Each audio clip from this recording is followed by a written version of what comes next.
In this video, I'm going to show you how you can download and install WinRAR on Windows 10, so let's jump into it. So what you need to do, you need to open up a web browser, go to Google and just do a search for WinRAR.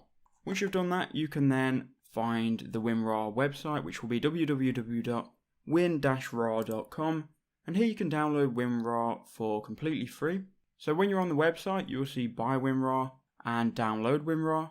Just go ahead and click on the download button and it will take you to this page, again where it will ask you to buy it. You don't need a license to use WinRAR, you can just continue to download it for free. Once you've done that, go ahead and enter in your email if you want to, but even if you don't enter in your email, you'll still get the download link here. So now what you can do is you can go ahead and run this, so go ahead and open it, and then you can choose where you want to install it to. It's going to install it to the C drive program files by default. Go ahead and click install, and just go ahead and leave this all on default and then click OK and then done.